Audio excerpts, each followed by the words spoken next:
Okay, we'll begin. If I may, it's 9 o'clock. I'd like to do things promptly. Before I start the meeting, I want to announce anyone who parked in the parking garage may obtain a 2-hour parking validation ticket from the front desk at the clerk's office. Anybody who is in need of that. And each bill moved out of committee today will be eligible for adoption at the March 20th City Council meeting. So we will move on. Councilman Beers, we understand, will be coming to be the third seat here, so we are going to move his bill to the end until he comes. Good morning, and I will call this recommending committee meeting of March 5th, 2013 to order. I'm Carolyn Goodman, Mayor, taking place of missing council people. And so Councilman Coffin and I will handle this until we have one more. We're here. Are we in compliance with the open meeting law? Yes, we are. Thank you very much. This meeting has been posted in various locations throughout the city. On our first item, and as I said, we are going to serious. You're on the committee today. He's tuned us out. I'm listening. Okay. Well, I thought you might have had those wonderful things in your ears that make it. John B. Good morning. John B. all together. Okay. So, Councilman Bob Beers just come in, and we will go on and start with agenda item 3, bill number 2013-7, for possible action, authorizes a recreational vehicle to park on a residential street for up to 48 consecutive hours under certain conditions. This bill is sponsored by Councilman Bob Beers and Councilwoman Lois Tarkanian. The current code provisions generally prohibit the parking of recreational vehicles on residential streets. This bill will authorize a recreational vehicle to park on a residential street up to the 48 consecutive hours under certain conditions. The bill will require a permit for each occasion and establish parameters and limitations designed to prevent abuse. The bill also combines duplicate and potentially conflicting provisions. So, Councilman Beers, do you wish to speak on this? Sure. I'm looking for Councilwoman Tarkanian's people. I'm not seeing, so I will speak on their behalf as well. Councilwoman Tarkanian and I both encountered different situations that led to this bill. Mike Lucid was a fellow who lives in a fairly small lot, owns an RV that he keeps in mini storage, and large RVs, when you take them off for a week or longer, require 24 hours of stationary position for the refrigerator to get cold enough to move your food from your house to the RV. And so RVers require a period of time in order to load and unload their vehicle. It's not like a commercial truck, which is the ordinance that we currently use to prohibit RVs from parking in front of houses along public streets. So this started as a lifting of that prohibition. Randy Stanley, who is here and can address this on her own, worked with me and Councilwoman Tarkanian on some of the other provisions. For example, she pointed out that to enforce a, for example, 72-hour time limit, which is the case in the large HOAs out in Ward 2, they would show up on site and the RV owner might say, why, I just parked it there 30 minutes ago. So in order to be able to measure a time limit, you have to have a beginning to measure from, and that is why we have a permit. It's designed to be convenient and inexpensive rather than inconvenient and obtrusive. And with that tool, enforcement is pretty sure that they would be able to prohibit folks from putting their teenager up at the edge of their property, which is always the attraction if you have a teenager and an RV. Well, the big long cord. A question. It seems sort of cumbersome that somebody with an RV that we don't have would have to come down to City Hall to get a permit or go to Development Services every time they're going to do this, which could be a couple of times a month, or is this limited in your... There are limits. You can't string a bunch of permits together for long periods of continuous parking in front of your house. As far as the convenience factor, I believe that it is Brandy's contention to have this available online or by phone or fax as quickly as possible.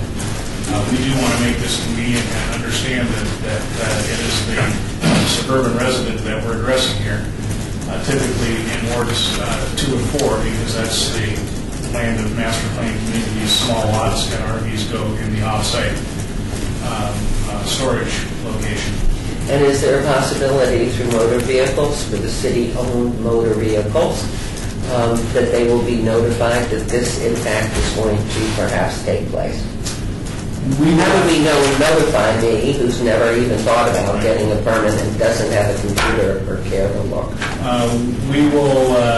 We will do our best to notify them through our usual channels, and I imagine the post notification is actually going to be at the point of a parking enforcement officer taking a phone call from someone complaining about being parked down the street, and they'll be able to look at the permit and say, Mrs. Jones, it looks like Mr. Smith has a full 72-hour permit, and that's how we'll know. Or they will turn out for that response and notify Mr. Smith that there's now a permit for this process, I imagine.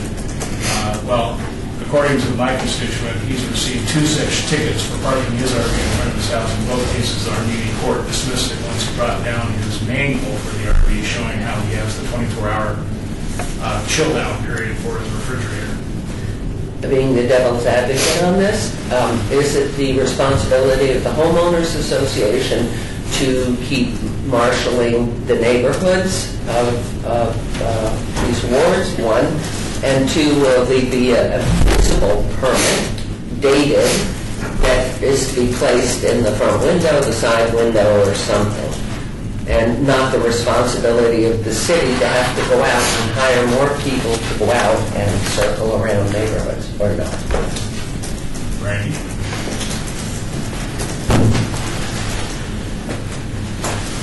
For the record, Randy Stanley, Parking Services Manager.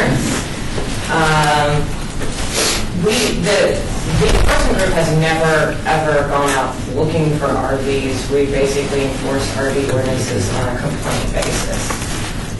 So we don't ever, have never, and do not intend to circle the neighborhoods looking for RVs to cite or ask them to get permits. That's not a good use of our time.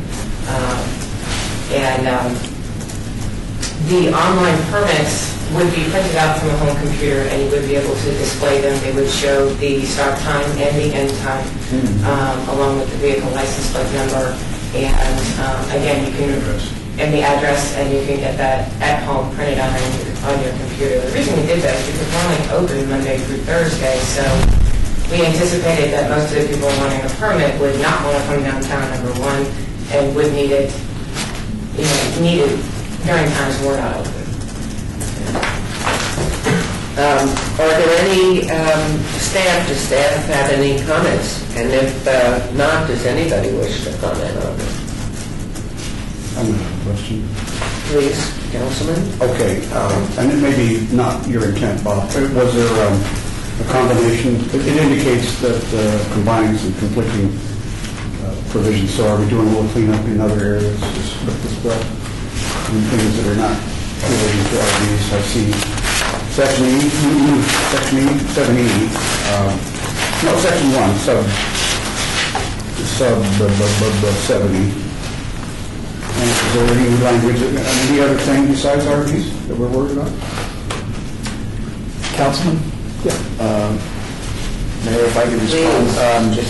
We actually had 2 provisions on the books, the one that's being amended and the one that's being repealed, that both addressed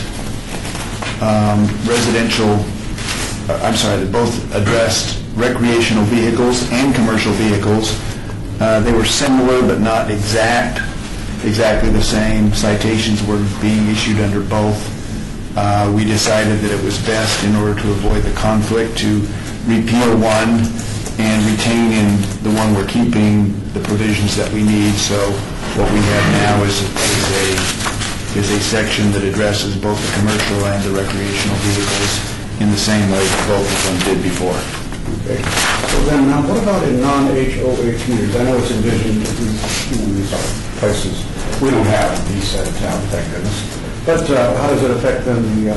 It's code for all, so... If it's a public street, it applies. If it's a private street, it's not going to apply, and whatever private rules are would apply there. But any public street, whether HOA-based or not, this is going to be applied to. This actually brings the city into conformity with what the large HOAs already allow. They already have a permit process. They do. Okay. I guess, can you get all that crossed out? Okay. That's good to know, because they do the, Your Honor, if I could continue, they do, yeah, you're right, we don't have enough people to go out cruising, and we don't have RV cops. So, and because there's other kinds of things. I mean, an RV is one thing, and then there's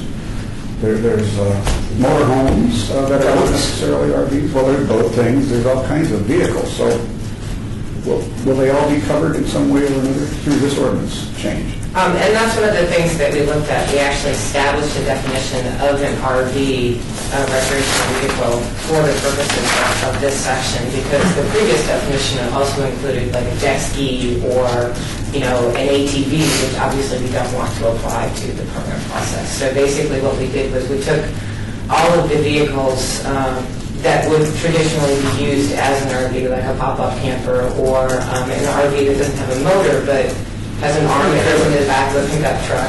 Those types of vehicles we lumped into this process and excluded things like the ATV and the jet ski. Okay, so we don't chase them off the street any faster under this ordinance? Correct. Than they are chased off? Correct. Okay, no change for that. Okay, but does anybody anywhere in the city now can go get a permit to be on the street online? Are there any other areas where we might want to have a longer permitted period? I know the HOAs are very tight about this stuff, about having things on their streets. They're very tight, but also their streets are narrower typically inside there. There's a reason for that. What about in areas where we have plenty of room on the street and everybody's kind of getting along, getting complaints, but somebody's been out there for weeks? What do we do there? Are we creating any new pitfalls for them, or are they still going to be in violation, just not reported? I don't believe this creates any new pitfalls. Again, we would only enforce by complaint. So if an RV's been on the street for 6 months and nobody complains about it, chances are we're not going to go out there and ticket the RV if they complain. So there's no unintended consequences that we can see? That we can see. You can see that's the whole point of unintended by definition. We can't see it by definition. That's why we ask questions, if we go accidentally. Okay, I'm done. Thank you. Councilman? The only other thing I'd bring up is that the actual number of hours was about the only part of this that Councilwoman Tarkanian and I did not share the same vision. The large HOAs run these permits for 72 hours. She was thinking 24 hours. Oh, you said that. 24 won't work because of the refrigerator element. And so, as just a kind of a compromise to move this forward, we had Mr. Steve draft this at 48 hours. But the council does need to know, and the recommending committee does need to know that this is an area of some dispute that they want to collectively weigh in on. I don't know.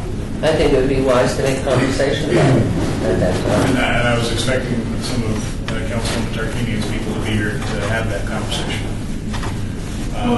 And because they aren't, then I would move that we recommend this with a amendment to change 48 hours to 72 hours and move it forward to the full council.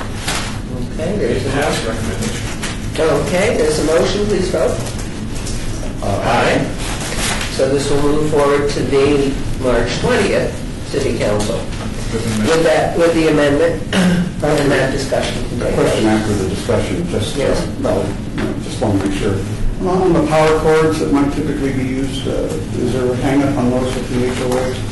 No, the HOAs explicitly allow plugging in, and the homeowners, the one homeowner I'm most familiar with is my father, who did this for the first 10 years after the companies that expansion the sidewalk. Is that where you live? No, it was after. I would have had that vehicle when I was a teenager. Sorry to take it off subject. I didn't have time. Okay.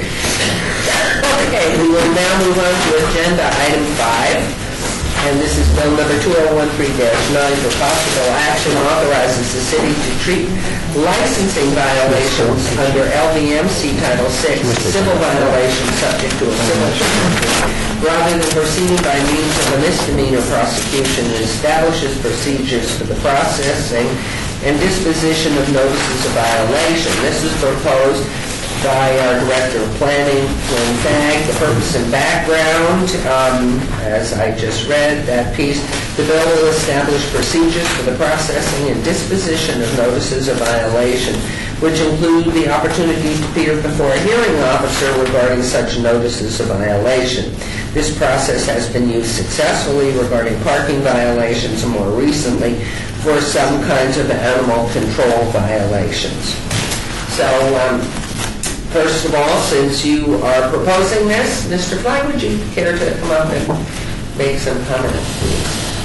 Well, in fact, Department of Planning, and actually I believe Councilman Tarkanian should be listed as a sponsor. I think that's how we had it at first reading.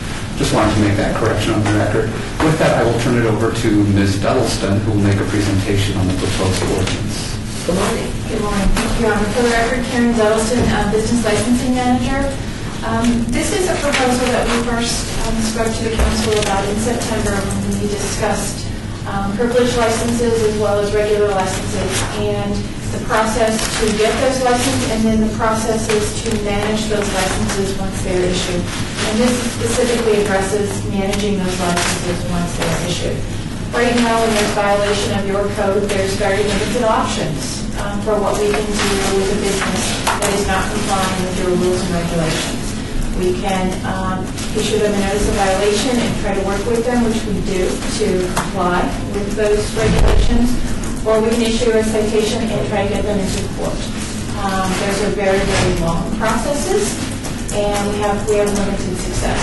The other option is once those violations get to the point where we can no longer have any hope of achieving compliance, we bring those licenses to you for suspension or revocation. What we're looking for is something in between, something that we can work with businesses, especially those that seem to have repeat offenses, to get them to comply with your rules and regulations so we can have a more successful working relationship with our businesses and know that they're working in compliance with you. And what we're proposing is civil penalties, which many other cities throughout the state of Nevada use with their businesses. So instead of a process where we issue a notice of violation and then have to make a decision like going through the court system or working towards revocation with the city council, we would administratively do a courtesy notice, then a notice of correction that they had given them a certain amount of time to correct the deficiency. And if the deficiency was not corrected, then we would go to a notice of violation, which would have a civil penalty.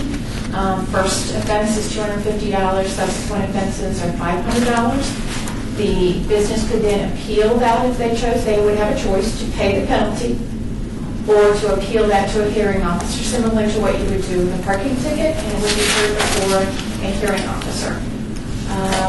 Once we and hopefully at that point we would either get compliance or we would continue to have issues. But at that point, when we would bring in license before the city council for consideration on whether you would want this business continuing on, we would have a really good record with an independent person having judged both the violations and the enforcement actions that have been taken against them.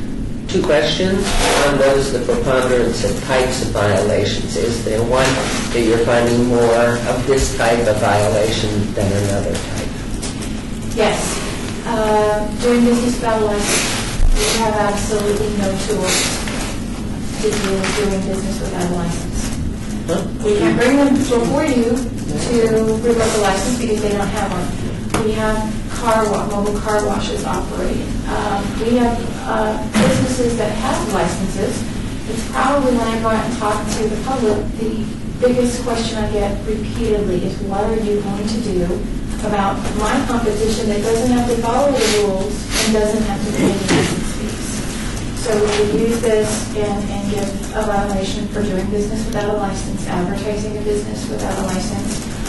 We have a lot of issues in short-term rentals where you have rules with how many vehicles they may have or how many people that house can hold, and we end up on some occasions with getting the call about the party house and those sorts of things.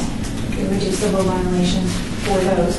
We realize that at some point that those types of activities are generating such income for the person renting in this instance that the license fee that they have to give is really very insignificant compared to their benefit for violating. And so you are hearing about these non-licensed people or businesses through a report of someone else. That's the only way you're finding them complaints. We will get requests to look at certain corridors.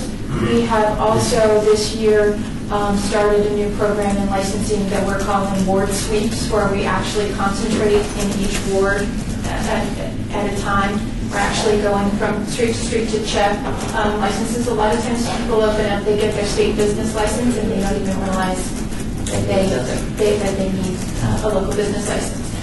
Those brick and mortar businesses are usually extremely cooperative. A lot of times it's those mobile businesses, the street vendors, the folks that set up the open air vending that just appear on a dirt lot on a corner, and then gone. And is there any coordination between the other municipalities? Because I know there's certain types of businesses that operate out of a vehicle, and they may actually home in somewhere in the county, and yet will go through the different cities. There are. We've had a really good working relationship this year, working with the other cities. We've talked specifically about some joint efforts on ice cream trucks and on the mobile car washes. So we'll be putting forward to you all with some cooperative efforts so that we're not just chasing them, Right. we're actually trying to deal with them together. Well, and you want to get them. One of the other piece was, who would be the referral? How do you arrive at the individual that would be the appeal individual? In this ordinance as proposed, the hearing officer would have to be a licensed attorney, and they would be appointed. Is it by the city manager? I'm just trying to look. We have hoped to partner with parking and actually use their hearing officer. They only have a couple days a month with that hearing officer at this point in time. So instead of creating a new system or trying to do anything separate, we are hoping to partner with them, use the same equipment, use the same type of tickets, the same system, so there would be duplication and cost. We would just carry our things up to that physical citation being handed out and then meld it in with the. So this hearing officer, is it in the body of this? No, it's not described. Okay.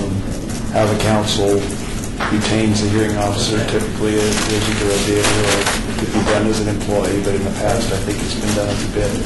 We just appointed the traffic. Right. Traffic commissioner. Serves that function. Great. Forever. Traffic worker. One of the things I might add is that the Building and Safety Department, for its Code Enforcement Division, is also looking at doing a similar ordinance to institute civil penalties. And just so you're aware, that will also be coming down the road as well. So there's multiple departments that would be making use of a hearings officer for civil penalties. Thank you. Any comments, questions? Please, Councilman Cobb. The question I have is, well, we have these unlicensed businesses. They're usually pop-ups, and lots of them are. And they pop up on a corner on a holiday or a weekend. And frequently they're on the property of a mall or a shopping center or a gas station or a C-store at a corner. They have all the best spots. And these are usually licensed businesses. Do we have any means currently to penalize people who host unlicensed businesses on their premises? They're probably very knowledgeable that these are unlicensed businesses, and they got a little cash deal. We have the open-air vending ordinance that was passed along with the mobile food vendors that put some restrictions on the property and the property owner so that we could cite if they had on their property for more than 4 hours or more than 4 hours within a 24-hour period, those sorts of things that we could use if they had violated that in Title VI as against the property owner or license. You said you have an existing law now, but if one of our inspectors just wants to drive down Eastern on a Friday night or a Saturday morning and sees all these businesses operating down there, some of them are very nice, but most of them are unlicensed, cluttering up the place. So could they cite, could they ask for proof of the license? They probably will ask for proof. The person won't have it. No say, right? And then they'll go to the 7-Eleven and say, did you know this person is running an unlicensed business? That's an unlicensed business. That's what I would think that a person would do. Good morning. I'm Victoria Rosemore, Business Licensing Supervisor for the Planning Department. And what I can tell you that our Title VI is hooked to Title IX, our nuisance codes. So if you're conducting business without a license, it's also considered a violation of Title IX under the nuisance code. So what is customary, that if we do find somebody set up at a 7-Eleven in the parking area, and they've got permission to be there, even a mobile car wash, we notice both parties. We notice, obviously, the mobile business setting up permanently, working outside the scope of their license, because that isn't permitted. They're allowed to go to a person's residence or employment to wash their cars, but not set up a storefront. That's not the intent. So we would go in and notice the 7-Eleven, the key employee who's responsible for that privilege license, and let them know they're in violation because they're harboring and encouraging a nuisance. And if they are to disallow that activity on their leased property. So we do educate first, give them warnings, and at that point we can charge a re-inspection fee if it reoccurs.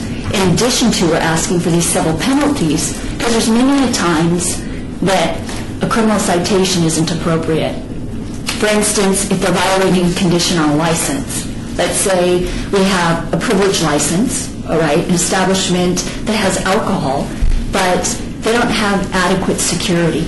And you, as council, has put a condition on the license that they're required to have adequate security, well-marked, these types of conditions. At that point, we would look to a civil penalty process to fine them for that particular violation, because once we warn them and they, in their pocketbook, it hits their pocketbook, then of course they will comply.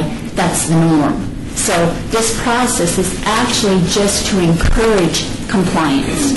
And we're hoping as fees occur that they don't want to have that type of expense. As when we go the criminal route, it's at least 3 days in court, because of course we have the arraignment, a pretrial, and a trial.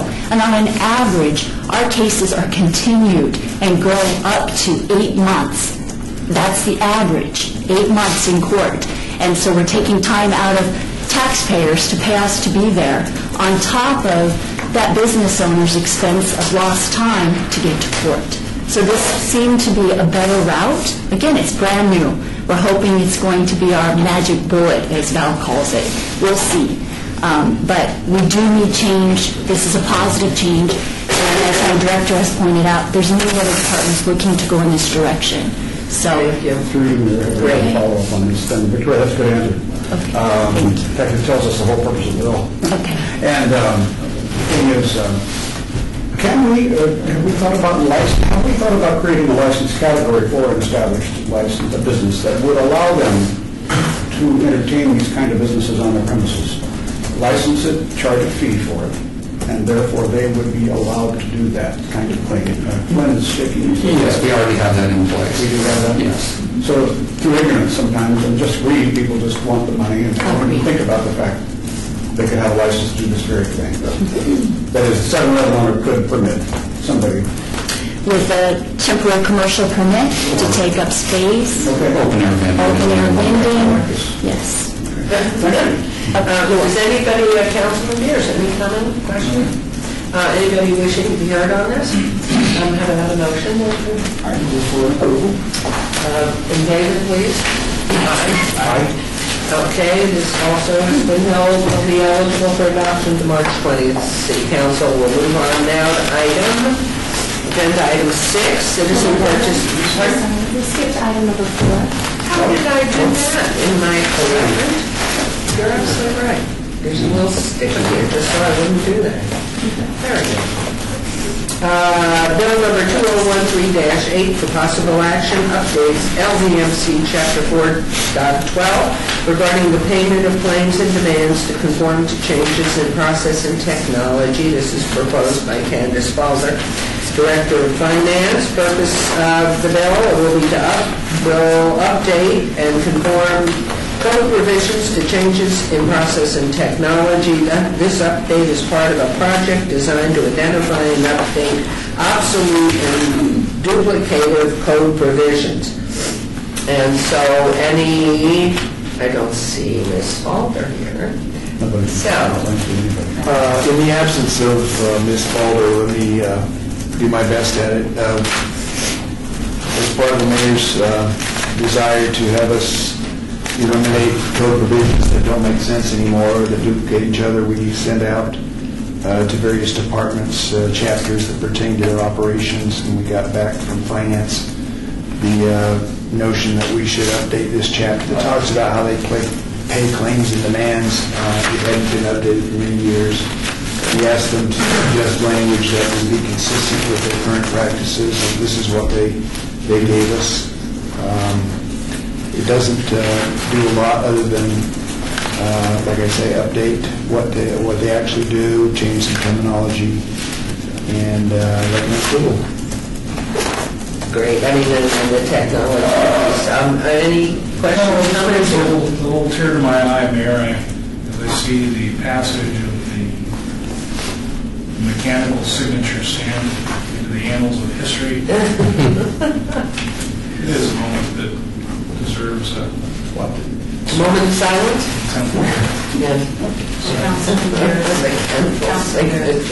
Beverly Bridges for the city of Las Vegas. I can tell you, we still use the mechanical stamp in the clerk's office. Oh, we feel so much better. That won't be going away for quite some time. I would move for recommend approval to this bill and advance to the full city council. Thank you, but I didn't ask anybody in the audience to comment. And hearing none now, thank you, you accept that. All in favor? Aye. Aye. And so that passes. And Mr. Steve, are we complete with reviewing of all the ordinances on the books back to the early days of creation? Oh, not anywhere near there. We have mountains to climb still. Okay. And how many have we... Plans for revisers there sometime? Sweep a whole bunch of This is we've got one coming up. That's the closest that we can get to put a whole bunch of stuff together. That'll be on your next recommending agenda. I'm curious as to how many are really out of date that are going. Okay, citizen participation. Anybody who wishes to be heard on this portion of the agenda? Then you have to say. No questions, nothing. You have the floor, and you have 1, 2, 3 open mics. Nothing. You made him blush. Or else he has a fever. So, hearing none, the meeting is adjourned. Thank you all.